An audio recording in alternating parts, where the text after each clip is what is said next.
Alrighty, welcome back everyone. We just did a little bit of a week 3 whip around, got to all of the games that didn't necessarily have a chance to get to this yesterday, so wanted to make sure I got those on y'all's radar. But let's get into some questions around week 3 because there are a lot coming out of that weekend because it was a wild weekend with a number of different things happening. But I feel like you have to start with what do Florida State and Florida do going forward? What is the next course of action? And for one of these, it's a little bit easier than the other, and that's the weird thing about this. But overall, the short answer is I don't know.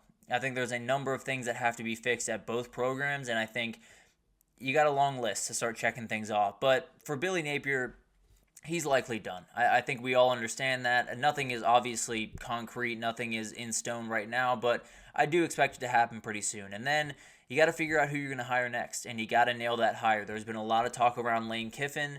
I know Ole Miss fans hate that, and they think Ole Miss is a better job. I can almost promise you that Lane Kiffin would leave, but I haven't talked to Lane, so who knows? Maybe he would stick around, but as of right now, it would be really interesting to see where they would go next. I think there's a lot up in the air for Florida. I think there's a lot of things in that program that do work, but I do think the head coach needs to change. And we'll see what happens from there forward, but that's the easy answer. You change the head coach and then you let the chips fall where they may. You make sure you make a good hire, but you see what happens from there. And then the Florida State case is a little bit more complicated. When you talk about this team in Florida State, they have to figure out a path forward, but the reality is that's your head guy. Mike Norvell is likely your guy through this year into 2025, unless they go 1-11 or something absolutely terrible. I expect him to be the coach going forward. The thing is, a lot of things need to change behind the scenes. I think they need to change the way they go about building a roster. It's way too much into the portal and not enough high school recruiting. And you're not playing all that great of football right now, so high school recruiting is not going to be all that easy. And then you have a number of other things that need to change within this program, whether it's scheme based or different things that just have to be cleaned up. But overall, you got to fix this roster construction. There can't be a reality where you expect to compete every single year if you're bringing in 25, 30 guys that have to compete, that have to be able to produce for you if you're going to be successful. And that was the reality for Florida State this year. So it's kind of funny. Both these teams are in very interesting spots, are kind of in the same but very different spots all at the same time. Both could find their way back to the top very soon. I think Florida State obviously has their guy going forward, and I think he's a really good head coach. I just think a couple of the screws need to be tightened, if you will, around there in Tallahassee. And then for Florida, it's almost a more simple situation. It's almost a little bit easier to handle because you just got to get rid of the guy, bring in a new guy, and then see what happens. For Florida State, you got to kind of change who the guy is in some respects. So it's going to be really interesting to watch that develop. But overall, I don't really know. I think there's a huge question around how these two programs are going to handle what's coming for them. And it's going to be two very different ways to go about business, but hopefully both of them are successful because then fans are going to get very restless if you're not. But it'll be interesting to watch that.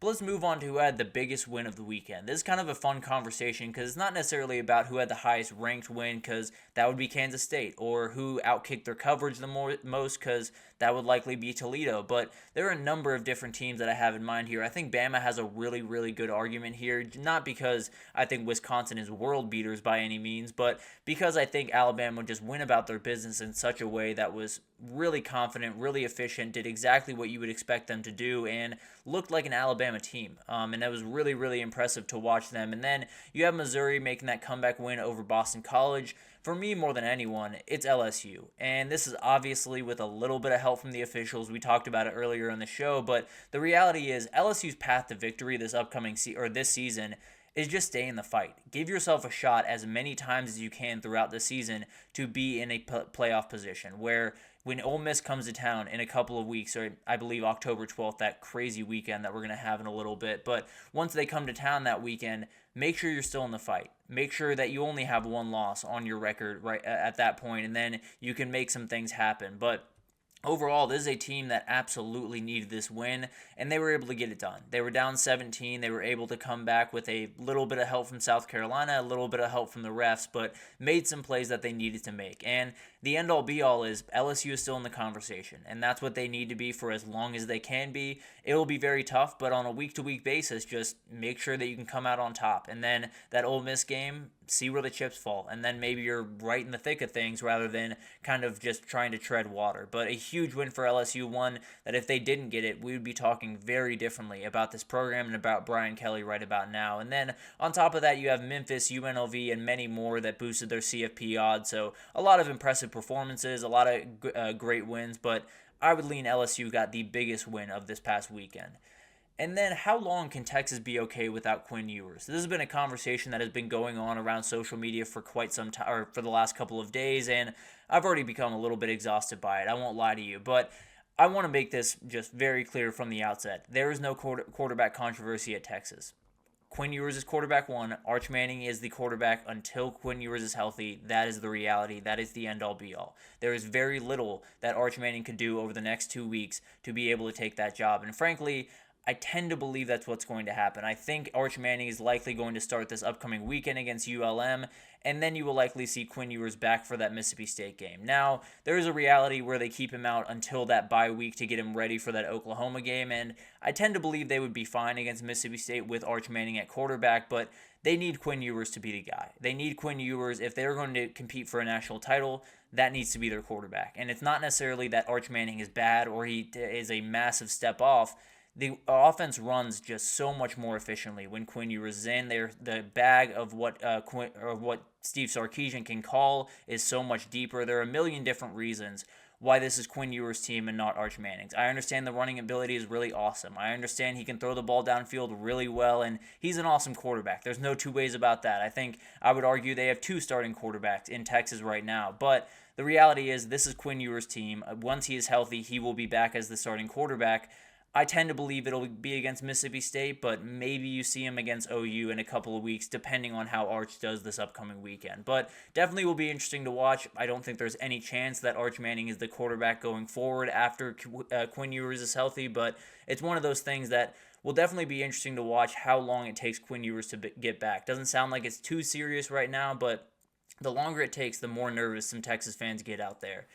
And then you have who are the top Heisman candidates coming out of this weekend. Frankly, it starts with the guy that it started with in week one, and that's Cam Ward. He's just been playing elite football since that day, and I think it's very hard to argue really anyone else at number one. Now, I do have another player that deserves a little bit more respect than he's getting right now, but the reality is very impressive performances from him thus far. He is my Heisman frontrunner as of right now. I think if Quinn Ewers was healthy throughout that game, he likely would still be up there, but Cam Ward right now is my number one. And then I feel like we got to talk about Jalen Milroe. Had 5 touchdowns this past weekend, did a ton with his legs, did much more with his arm than I think a lot of people expected, but was really, really impressive this past weekend and definitely shot himself into that conversation. No two ways about that. And then you have guys that are playing really clean football. Jackson Dart, I think Quinn Ewers is still in this conversation. Once he comes back healthy, we'll see what happens. But you have Jackson Dart, you have Nico Iamaleava doing incredible things. My top 3, I think, would go Cam Ward 1, Ashton Jeanty 2, because I'm not disrespecting a guy that was just had a bye week this past weekend. That's the only thing that has stopped Ashton Jeanty thus far. And then you have Jalen Milroe at 3. I do think this performance this past weekend was absolutely huge. I could put Jackson Dart there. I could kind of flip that around if I wanted to, but I do think Jalen Milroe has done plenty to be in this conversation, and we'll see what happens from here. Obviously, it gets a lot tougher for him going forward, but definitely a huge performance this weekend, and in my opinion, has slotted himself very much in that Heisman conversation.